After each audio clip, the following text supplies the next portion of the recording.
All right. Apologize straight out if I start coughing on this. I'll try and mute as quick as possible. Uh, but still getting over a cold, which is why I canceled class. So,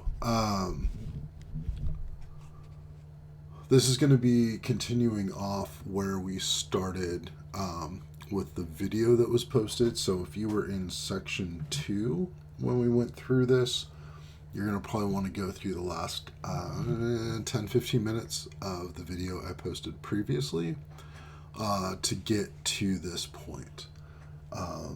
Currently, we are, once again, as a reminder, we set up the controllers, the Xbox controllers to work on this. And so, for that, when we play currently, do play, the blood red to remind me that I'm in play mode. We can use our controller to move in the scene. We've set up the A button to jump. And then we can move forward here and collect the gun. And then pull the right trigger button to shoot it. Oh, that's right. And we fell. So let's fix that first before we go any further. I believe that's just because I am having the bullet launch in the wrong direction. So if we pull our script in for that, the player controller, we've got our shoot gun, bullet transform. This should probably actually be up instead of forward. Let's see if that fixes the problem. So we save that, move this back off, and see if this ends up fixing the problem. Grab that gun again, and pull the trigger. There we go. Much better. All right. And then remember, the bullets will automatically die after 5 seconds, or if they hit something, obviously. And we have our ammo being tracked on the back of our player. Okay, so where do we want to go from here? Let us finish this up. Let's go ahead first and actually download something from the asset store. Shooting's great, but shooting at something is so much better. So if we go to assetstore.unity.com, you'll want to log in with the account that your Unity account is through. And so then let's just type in military target and eventually search for that. And then when that pulls up, go ahead and change your filter price to free. And we're just going to grab this first one, this military target here. I've already purchased it, but you would just come in. It's free, so you can purchase it. And then once you've completed that, we can now transition back to our Unity. We want to go to our package manager, sorry. And then instead of in project, we're going to go to my assets. If you're like me, you have way too many assets. So just type in military target, which is going to pull it up. There it is. We want to, normally first you want to download it. I'm just going to re-download it to show that process. That's going to download it, making it available to this project, and then to bring it fully into the project, we want to go ahead and import it. So we'll hit import, and then we'll hit import again.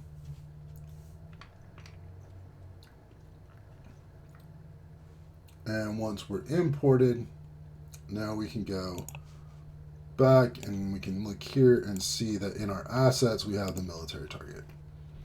So for that, usually in these cases, you're going to look for the prefab folder. That's going to have everything that you need. And now we can bring that military target into the scene. And it is super tiny. That's hilarious. So let's go ahead, pull it out a little bit. I'm going to make this a little, transfer that. That's great. Let's go ahead and scale this up. We can actually click the scale so that's actually doing it, and then we can just scroll this one. Let's make it about the same size as us. I guess that's about a 22 and a half. Let's just make it a full 22 and a half.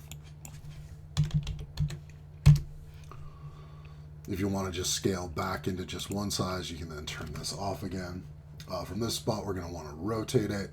So let's rotate it up so that we can see it. So obviously 90 degrees. That looks much better. And then to be lazy, let's go ahead and just put this further out in front of our target. We can obviously put as many as we want in this environment, but we're just going to go ahead and put one for the moment. We want to make sure that it's got a mesh collider, which it does have. And then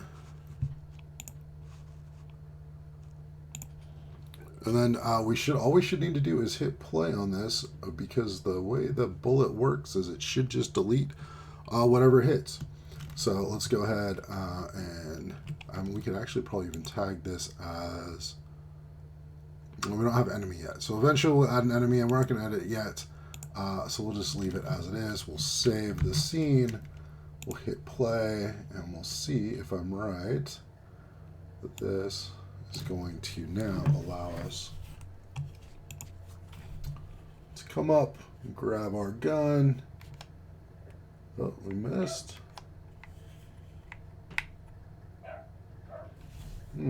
That's a weird one.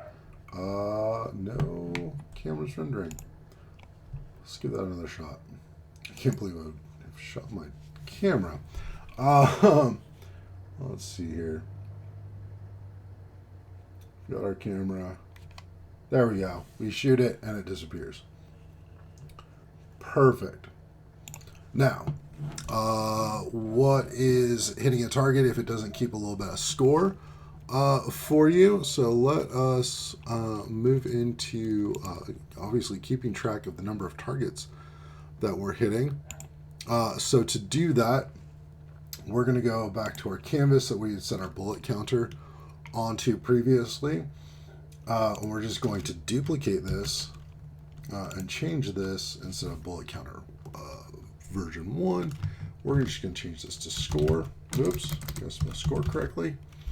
I'll leave this as 0. We're going to go, scores are going to be whole points. So that would make sense. And then we're going to come up to where we have our bullet counter. Currently, we've got score clicked. So now we're just going to move it down, because this is in the middle of the canvas, which, once again, remember, the canvas is what's covering the whole screen. And so with that, we're going to have a canvas set up here. All right, and so with this, you know what? Let's take it one step further. Let's actually, in addition to score, let's go ahead and duplicate this one more time. Control D to duplicate, and let's call this hit percentage. So we can also track how accurately we're shooting. And hit percentage, let's make that a fraction. We can make it a percentage. We're just going to make it a decimal point. So with the decimal point, we're going to want to bring it down a little bit. And since it's decimal, we'll just bring it over so it fits. We can change the font size down to, no, it says 6 to 30, which will fit it on our screen, on our player a little bit better. We will eventually move this to its own UI. But for right now, this stays with us everywhere we move. So what we're going to do from here with these ones now, we're going to go back into our player controller, and we're going to set up this ability to keep score. So we're going to add some more variables, because variables are a fabulous thing. First, we'll go ahead. We don't need this outside, so we're just going to have a private. We'll just set this up as a float just in case we want to eventually do something with the score. This will also make it easier for calculating a float afterwards. It tends to not like calculating a float from two integers, not all the time. So we're just going to set this up to make sure there's no problem. So we'll call it score. We'll also go ahead and start tracking our shots fired. Oops, spelled float correctly. Shots fired. These are all going to start at 0. And then we can do another float, current percentage. Which could be at 0. We're just going to leave it empty at the moment because it really doesn't matter until that first shot is fired. All right, and then if you remember, when we're using the Text Mesh Pro, we need to go ahead and connect that. So we're going to do our serialized field, so it allows access to this private, and it's Text Mesh Pro U GUI, and we can do a score counter, and we'll do one more.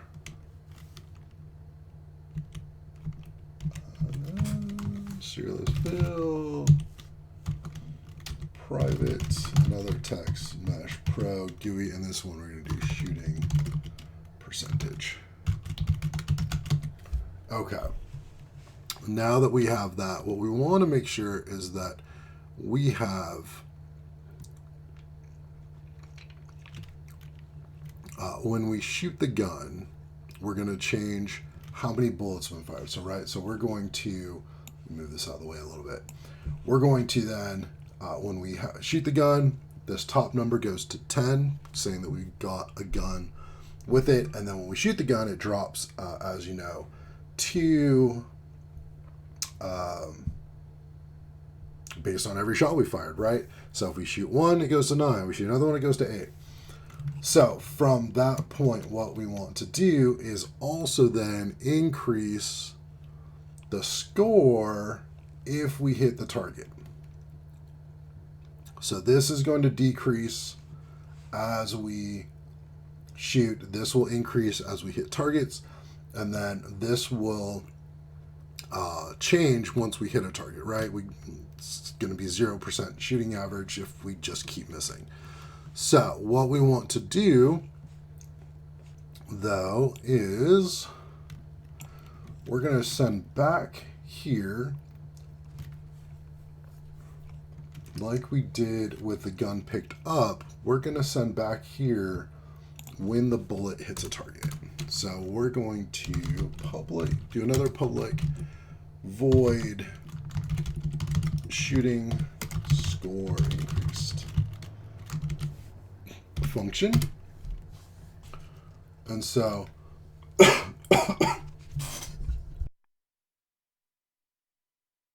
sorry about that. So shooting score increased public so that we can access it from outside.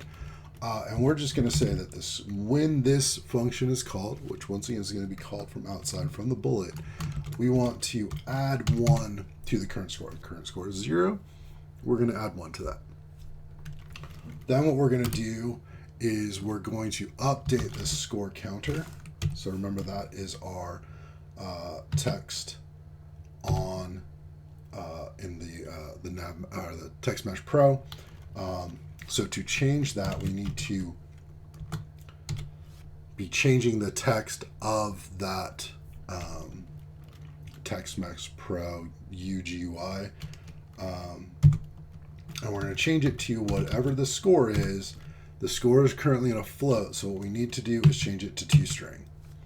This is going to change it from a float, an integer, whatever it is, to an actual string. And then what we want to do is we're going to get prep for this. We're going to then update that shooting percentage, right? So if we fire, we want to know what the new shooting percentage is. So for this, we're going to run another private. We're going to do this on a private void. I think we could, yeah, I think this makes the most sense. Update shooting percentage. But this time we're going to actually pass in two variables. Let me just finish this for the moment. When this function gets called, what we want to do is we're going to pass in the float, and we're just going to call it S for score and a float F for shots fired. So when we add this in a call to this function, we need to make sure that we are passing in two floats, otherwise it won't work. And so we already have the current percentage set up, and we're just going to make that, oops, that's a little extra. So score divided by shots fired, S divided by F. Now, we want this to just be a 2-digit on the other side of the decimal point. So what we're going to do is we're going to create a string variable that's only going to be usable within this function, and we're going to call it temp%. This will allow us to take that current percentage, so what we just did, and we're going to change that to a string because it's currently a float. If you remember that, it's currently a float to string. But we're going to, within here, set up the way the string should look. And so the string should look just like that. That's the number that we are going for, the number format style. If we wanted just a single decimal place, we would just add, or we would just remove one of the zeros at the end. And then what we want to do, because we have it, shooting percentage, which once again is our TextMesh Pro. So we access that through text, and we can now just do, because we've already transitioned it to a string above it, we can now just call the string, and that allows that. So all we need to do then to call this is we just say update shooting, not outside of it, inside of it. Update shooting percentage. And remember, so if we do this, it's going to be wrong because we're wanting to call, it's requiring two floats to come in. So when we call this, we're going to pass score and then shots fired. That allows us to track that. Okay, so then with this, we want to go to the bullet collider. And what we want to add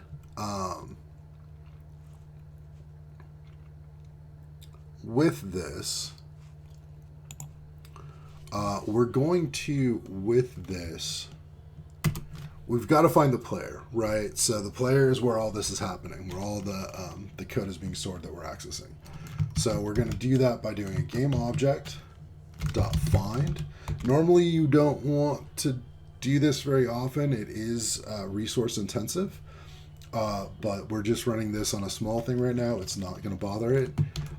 So we can do player, and then we want player, and then we want to get the one of the components, because that's what we're using. One of the components is our player controller. So we're going to do player controller, and then we want to do the shooting score increased function, right? So we hit that that object. We could get into checking to make sure it's actually the right target. If we have targets of different values, we're going to want to do that. Right now, it's the only thing that we can hit, and so we can just get away with this for the moment. As we go through, we're going to modify this in later code snippets, but for right now, this is going to allow that. So once we have this, we're going to go ahead and save that again. That gets automatically updated to everything, and if everything is working, we'll cross some fingers. We should now be able to go and pick up the gun, which gives us our 10 bullets like we're expecting. We're going to shoot off to the side. 9 bullets left, and a 0 for our score currently, and obviously our hitting percentage is 0 because we haven't hit anything. And then we hit that, and the bullet did not die, so we're going to need to add that in a minute. And for some reason, our score didn't, our shooting percentage didn't upgrade. So let's check out and figure out why that didn't happen. All right, so as I just ran through it again real quick because I wanted just to see it. If I would have had on what I always have, which is I always have my console,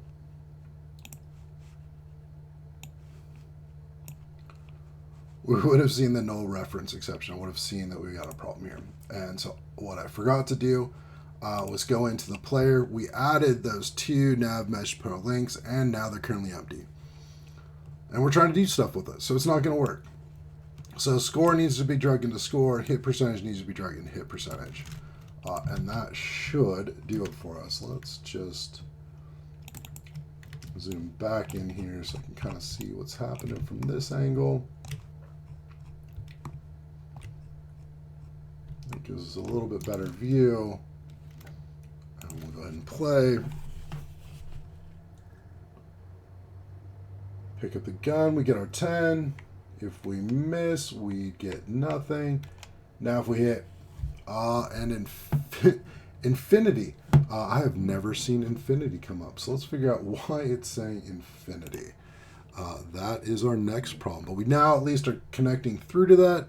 I'm sure it's just a problem in the way that I have set up my variables. Let's double check.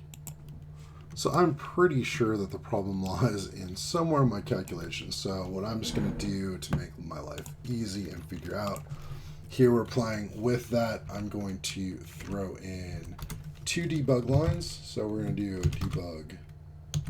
debug.log, my favorite way of debugging. So I can just track and see. I want to see score is going to be now S plus,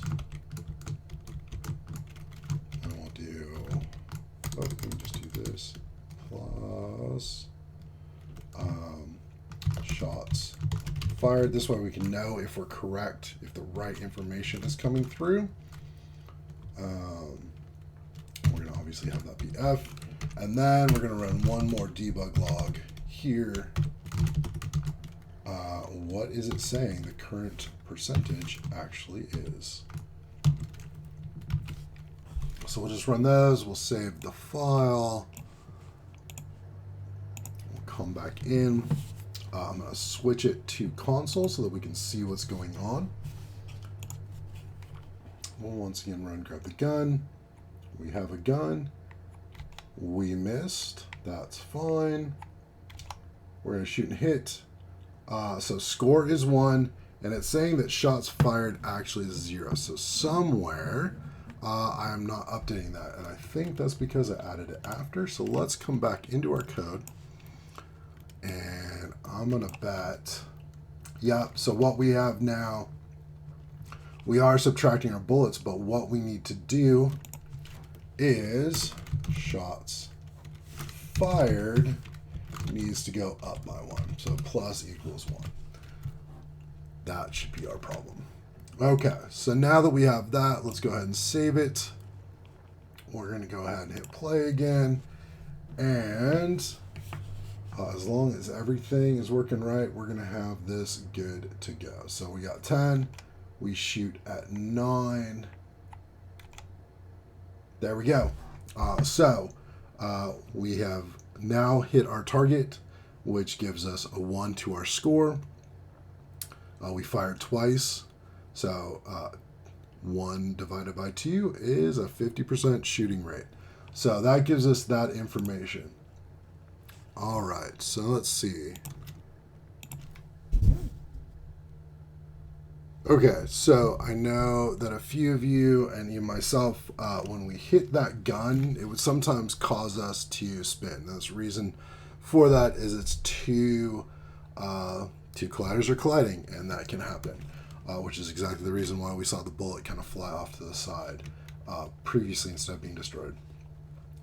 So we can solve that actually by, we're going to switch the gun prefab.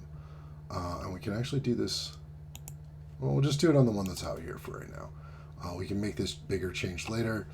But we're going to switch this to is, actually this should have been off, is trigger. We want this to be, the capsule collider is now a trigger. So is trigger works very different than a collider to a degree. It's not actually something you fully collide with. It's think of it like the finish line. You kind of run right through it. It becomes almost transparent to a degree, even though we can perfectly see it. And so what we'll do then, so now that we have it triggered, we can't use on collision. So in our gun pickup code that we had previously, we're going to go ahead and switch this to an on trigger enter. So instead of a collision, it's a collider other. What we can do actually is we can copy this and paste this in here. Obviously collision isn't there. And actually it doesn't use this collision collider. We just got straight to the collider. So all it cares about now is other. Other gets us straight to that collider level. And so if we just switch both of these out for other, and then obviously we can leave this in if we wanted to. We're going to go ahead and delete it because we won't need it here. We'll go ahead and save that again. And now when we come in, save the scene, run it through, it's going to run exactly the same way, but now we're not going to get spun off course by that gun. And so we have it again. I'll just miss again for fun. Shoot, and there we go. All right, that takes us to the finish of what I wanted to do a couple weeks ago. So this gets us there. I'm going to end the video here just so it's not crazy long, and then I will begin the next one where we actually will be setting up the bullet system from an object pool, which allows for no longer having to just make and delete bullets, which can become resource intensive depending upon the game. And this can be used for enemies and stuff like that too. So once again, I'm going to end off here, and then the next video will begin where we modify this to add that bullet pool. See you in a minute.